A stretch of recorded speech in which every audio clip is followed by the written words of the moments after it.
Full-size sedans have to be easy to drive, comfortable and spacious for the family, the driver and the driven. They also have to be loaded with the latest gizmos and, let's face it, give you some snob value too. But before we go any further, there's a question to be asked. So why isn't the Ciaz here? Well, we couldn't get our hands on one. But that car is going to get an update sometime next year, and when it does, we're going to put it up against these two cars and see who comes out on top.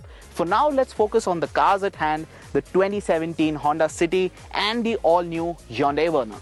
So at their essence, both cars attempt to do effectively the same thing. It's to deliver that level above experience, whether it's a matter of the features, the sense of premiumness, or even the feel-good factors. So at the end of the day, which one does the job better? Now we've got the top spec manual petrols with us. And we do expect many owners to spend time in the driver's seat. But if you are planning to spend time in the back, here's what you need to know. If you take a look at the specifications, the dimensions especially, you'll notice that the wheelbase of the Verna and the City is identical. Now that should mean that they're very similar on space, right? Except for they're not.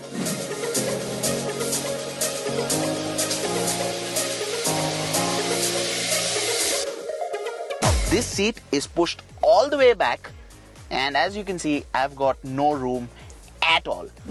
But if I set the driver's seat to my driving position, I'm roughly 6 foot tall, things are substantially better. I mean, I've got just about enough knee room. I am a bit too close to the roof, but it's alright, and the under thigh support is really nice as well. Plus, I've got some room under the front seat, so I can slide my foot under there.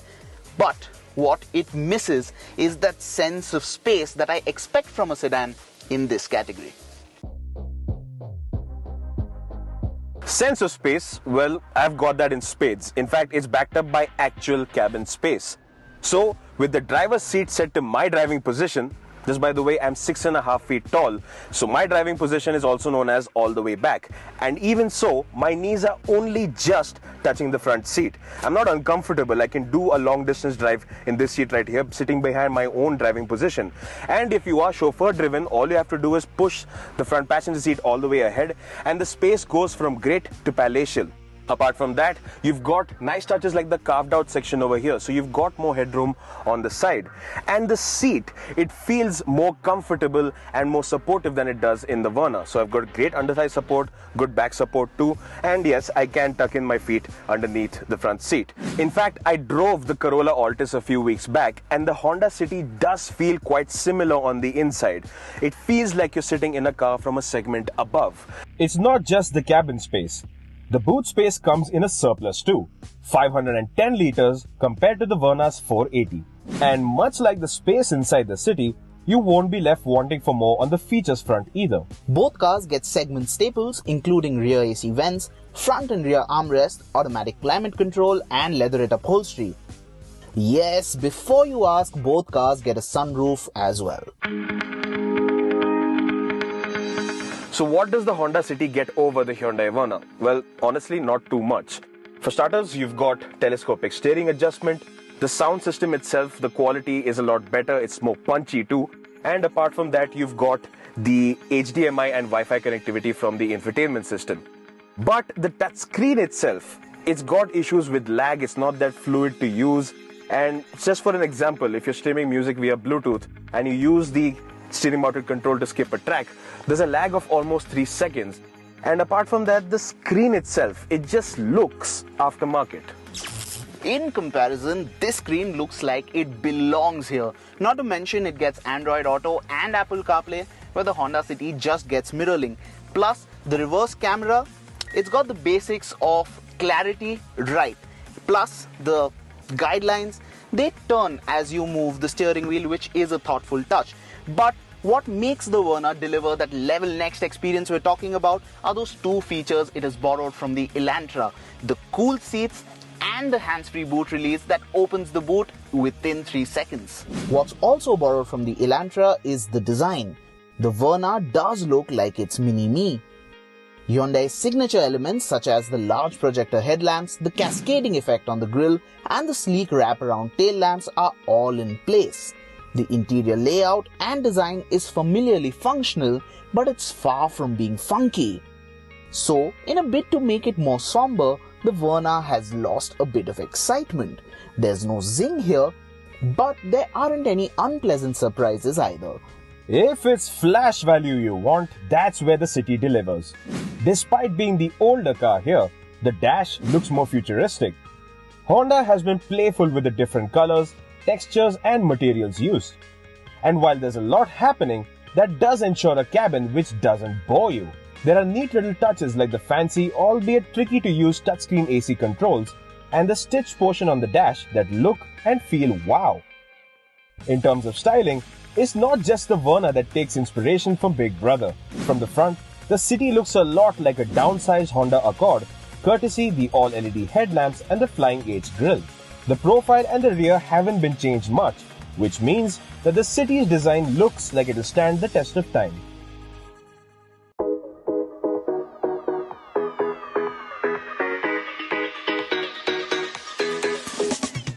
Here's a look at what drives these cars.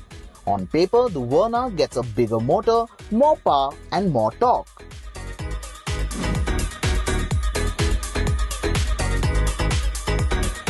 Out on the highway, there's no separating the two as far as efficiency is concerned, but inside the city, it's the Hyundai that edges past.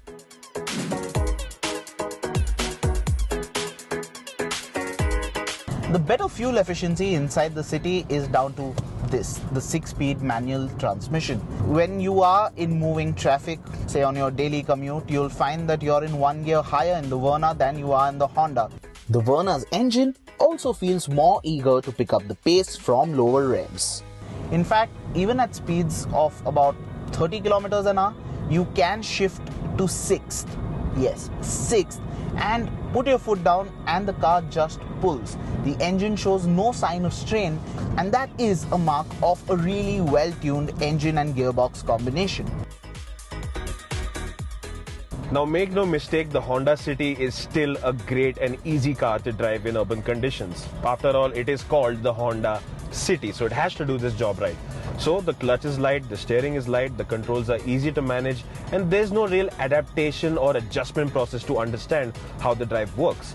But at the same time, it has this sort of mild lurchiness in bumper-to-bumper traffic conditions. So light throttle inputs, they get you kind of a jerk. It's not really major or an annoyance, but it's something that you do notice. And apart from that, as is the nature of the iVTEC engine, it's not a motor that manages high gear, low speed combinations very well. Not nearly as well as the Verna. So yes, you do have to work the gearbox more than you would in the Verna too.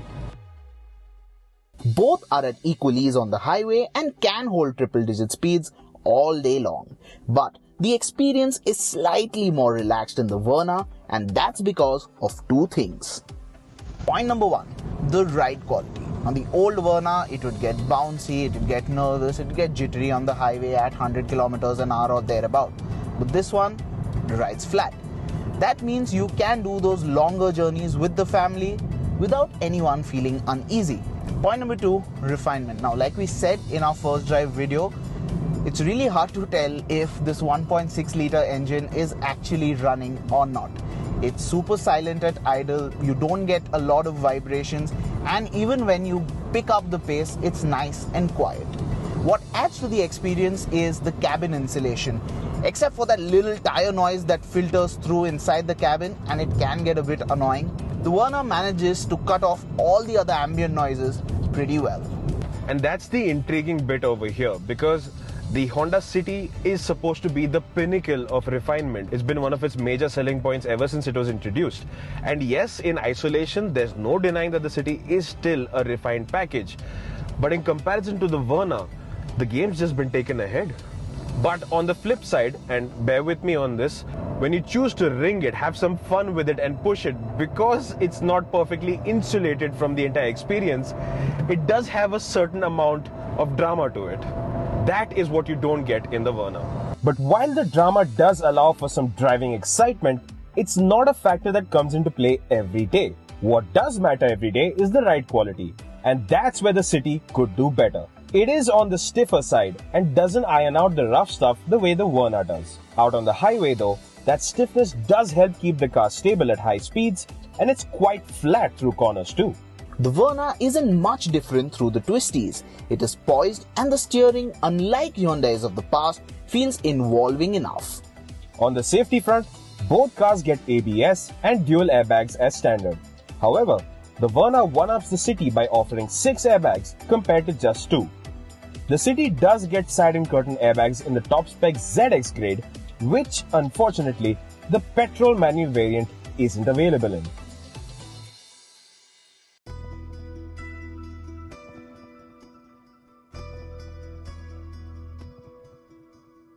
So evidently the weather gods have got quite a vile sense of humor, and another thing that is evident is that even with the update, the Honda City essentially builds up on the factors that made it a legend in the first place. It gets the basics of space and comfort pretty much bang on, and if you're a tall chap like me, want the better car for the chauffeur-driven owner, or just want the big family car experience, it's definitely the car to get.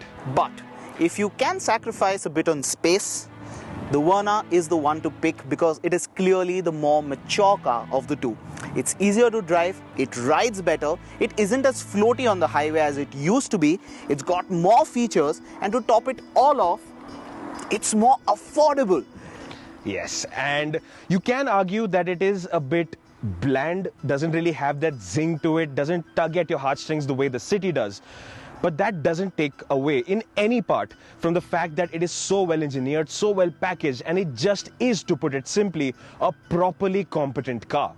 And because of that, it's the Verna that is victorious in this battle. And it truly tells us that the brand Hyundai has really come of age.